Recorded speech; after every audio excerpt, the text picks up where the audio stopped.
live. We're just going to stream the audio, right? Both. Oh, okay. 3, 2, 1. Roll the footage.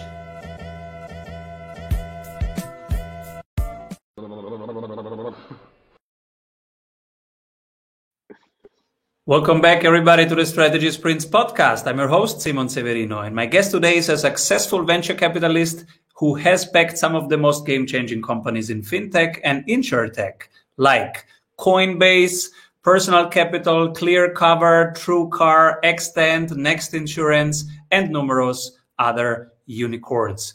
He's here to tell us about the new venture capital firm he is launching. Welcome, everybody, Vic Pascucci. Hey, thanks, Simon. It's great to be here. Appreciate you having me. Absolutely. Where are you in the world, Vic? I'm in Chicago, Illinois, so just north of the city. Cool. Trying to find some semblance of springtime, but it's fighting us here. But there is hope. There's hope. We will get sun soon. So. All right. Same here in Vienna, Austria. And you are launching something cool. Tell us about it. So great. I'm actually really excited. We're launching a new venture capital fund. The fund is Energy Capital Ventures, and kind of a divergence from my prior investing, which has been focused on insurtech and fintech. This fund will be focused more on the power and utility space.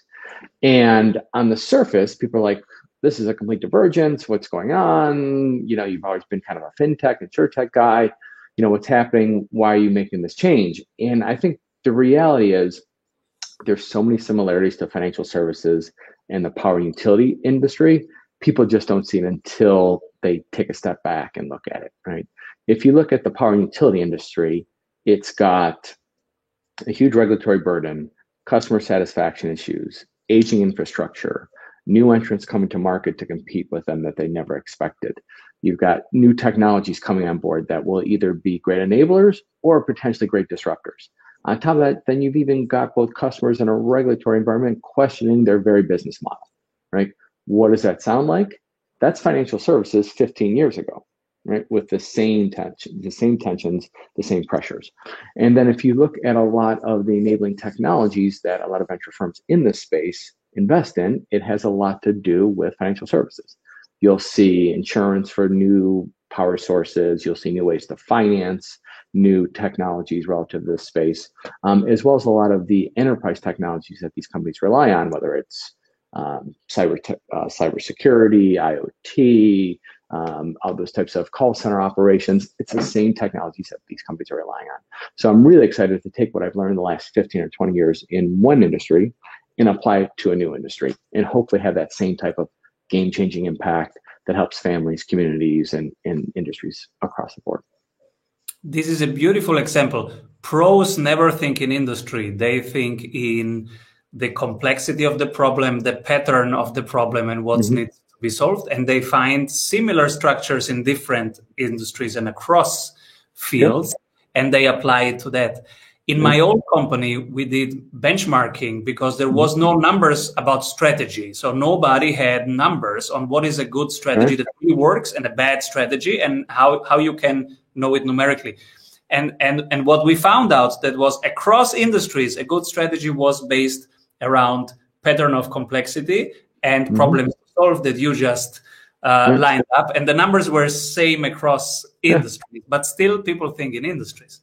Right. I think it's by taking that metrics-based approach by what you learned in others and then apply it, that's when you can really bend the curve on these things and make changes. And it's funny you say that, because even when I'm talking to these utility companies, I explain to them a lot of the metrics we saw in financial services and the patterns of adoption we saw then that we're seeing now, right? Within fintech and financial services, the earliest innovation started with small credit unions. And then it went to regional credit unions, and then smaller banks, and then regional banks, before it got to the massive big bulge bracket banks, before it hit Citi, Chase, JP Morgan, right? It started with, Bethlehem Credit Union out in, Bethlehem, Pennsylvania, right? And then it went to the Coca-Cola Credit Union, right? Bigger things. And that's what we're seeing in the utility space, right? Those same game-changing technologies that have those ESG implications to the utility industry, they're starting with the small cap utilities. because they're nimbler, they have a greater need for innovation, they're able to move quicker. They may not have all the resources of the large companies, but that same need for innovation and that innovation strategy that you're talking about is what they're going to put forward. And that's what we're seeing. And then so I'm taking what I learned in other industries and say, this is how you measure strategic value. This is how you measure strategic impact, right? You take both the quantitative and the qualitative, and we'll create a scorecard for both impacts. And to you, the business sponsor in the utility company, we'll monitor together. And then we'll see the impact of these investments and our venture fund has on your organization. And that could be with new customers, it could be access to innovation, it could be entry into new geographies, it could be piloting new technologies. We'll just go on and on about what's important to them and then how we'll measure that. But it's the same thing I was measuring in financial services that we're measuring now. What are trends that excite you and that you are watching, being it technological trends or social? Yeah, I think the trend I'm watching now, and I don't think I'm having a great insight. You've probably seen it too, and a lot of other people, but I'm really seeing that focus on ESG. Like, it's no longer just about investing to invest or starting a company to make money, create value. It's really about that overall societal impact, both on all aspects of it, not just the environment, not just on sustainability, but on the social impacts of what it does, and then also having good governance around what you're doing. And so seeing this trend on how, whether it's to large corporations that realize it's going to be important to their bottom line, it's going to be important to their community involvement, it's going to be important to their actual values, as well as young entrepreneurs, and then even young professionals, right? If you give a young professional, you probably see this in your strategy practice, like give them a consulting engagement or strategy engagement where it's like, okay, we're going to create the next, I don't want to pick on anybody, like the next photo sharing application.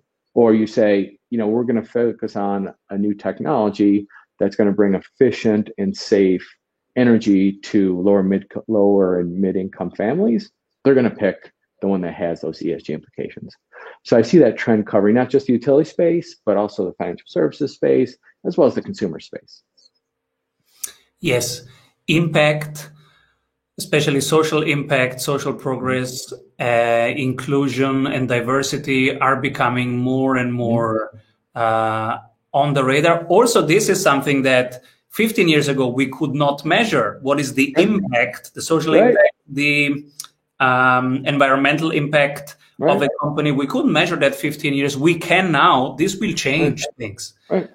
And I'm with you. Millennials watch these things much more than other things like I don't know, compensation or do I get a car with the job? Right. Exactly. And I think it's even not just the environment, but like you hit on that societal and that diversity impact. Like when you're talking about the energy sector and you're talking about powering utilities, everyone thinks, oh, you need to electrify this and electrify that, and it's all about electricity, and we have to get electricity into everyone's home.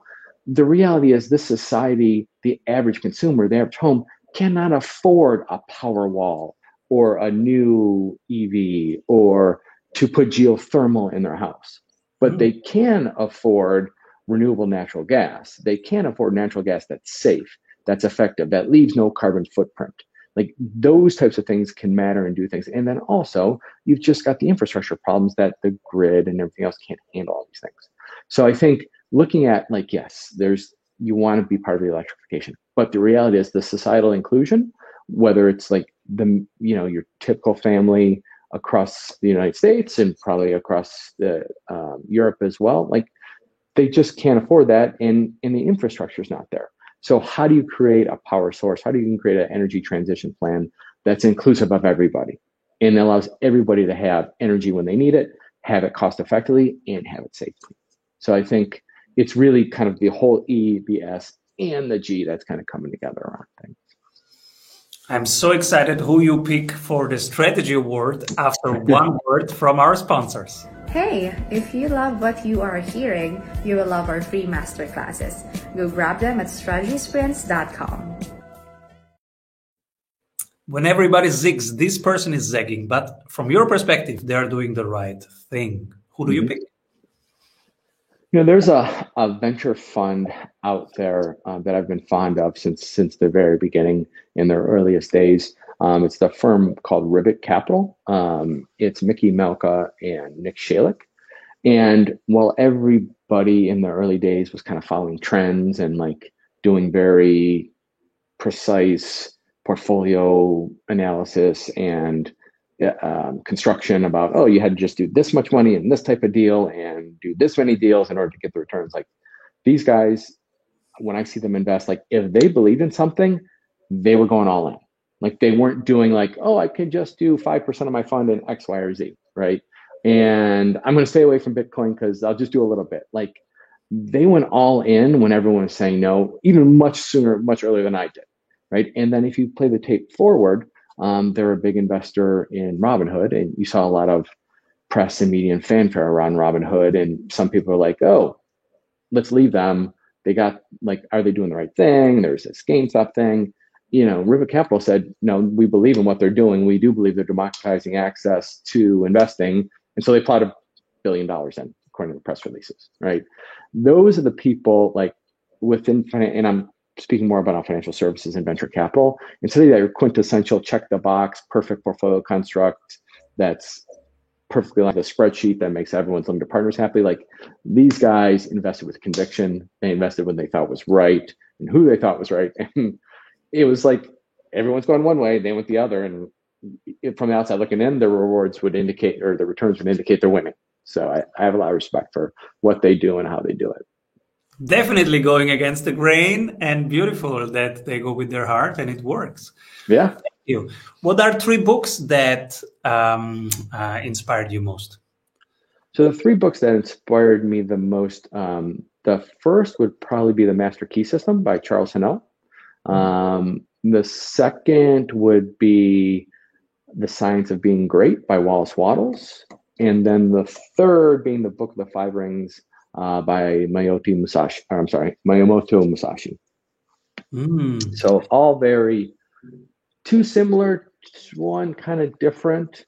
But you know, those were the first 2 books, Master Key System and The Science of Being Great, like really capturing like the fundamental essence of metaphysical thinking, the power of having your belief, the power in doing what's right, the power in being authentic, the power of, you know, giving more than you get in the long run, and, you know, how that makes a difference. And then the true power of belief and vision, right? And you work with entrepreneurs, I work with entrepreneurs. If they don't have that power of belief and vision to get through all these times when everyone's telling them no and they're saying yes, like, unless you have those 2 types of things that at least I took from that book, those 2 books, I don't think you get it. And then, you know, I have a background within martial arts. And then so Musashi was one of the original masters of the Bushido ways that just focused on like, you need to be great and exceptional in anything you do. It doesn't matter what it is, whether it's your laundry or martial arts, like do it and do it exceptional and do it with a certain code of honor and ethics to it. So those are the 3 I kind of bring together. So nothing that came out anytime new. I think they're all decades and decades old, if not millennials old. So those are my favorites. That had the biggest impact on me. Yeah, we had a dinner lastly, and then our kids were asking, but what do you do? What do you do? And this friend says, I'm a venture capitalist. And then the kid go, oh yeah, adventurer. They got it immediately. Oh God, that's great. That's great. That's great. Beautiful. And these were 3 books that were not mentioned yet in 300 episodes. Oh, okay. Well, super we'll see. That's good. Hopefully, it's some good stuff. I think your audience would like them. Yeah, tell us. You are just launching this company. Solo founded, co-founded. How many are you? How do you launch? So I have 3 founding partners with me. One partner, Rick Vitone, we had co-invested in the past together. So I got to know him over the past couple of years, kind of in the trenches doing deals. He is historically a fintech investor, but also has a background in the power utility space. He has 2 really good friends that have been career-long, lifelong investment bankers in the power and utility space. That's Jeff Yingling and then Ray O'Connor. So what's great is you take people that have spent 35, 40 years in the industry, talking to these executives, helping them through their most important kind of bet the farm transactions, be they M&A, be they bond offerings, whatever it may be. And then combined with my background in venture investing, it kind of takes, it's like everything else, right? It takes a team, and it takes a village to put these things together. So my investing history and experience with innovation, their experience in the industry, studying it, being dipped into it since day one of their careers, and also they have those relationships in the industry. So that's how it kind of comes together around that. We have one junior investment professional, Stefano Galeasso, who's got an MBA from the management side of that from University of Chicago, but also has an energy engineering degree as well. So bringing that technical side of things.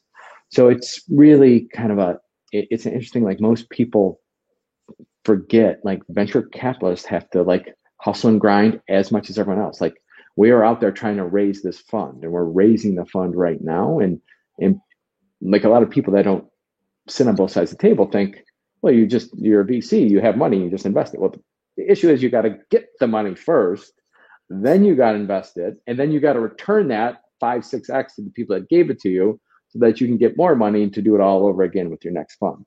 So, we're in that kind of thick of things where we're out there working towards a first closing. We anticipate to have a first closing of the fund to get the majority of the capital kind of under management and then start investing and keep the fundraising process going. So that's kind of where we're at. And I think also what we realized too along the way was, in addition to us and our team, everyone's different temperaments, talents, convictions, and skill set, we also had to have a board of advisors that were around us, strategic advisors behind us as well, that came from the industry, that have technical backgrounds, that are good kind of civic leaders as well. So, we've brought Paul Carroll from the Gas Technology Institute, which is really important to our underlying investment themes. Brad Henderson from a local organization here, P33. And we've got, Jan Brins, who's a world-renowned consultant in the space, and Bill Rogers, who was a CFO and a COO at a large utility company. And we're just making sure we have as many different perspectives around that table as possible to kind of balance out our perspectives. What will be the size of your portfolio? Will you go with your heart and high risk, or more traditional 100 companies and distributing the risk? No, I mean, we're gonna be a little bit more on the conviction-based side of things. So we will do, probably fewer deals, but with larger dollars.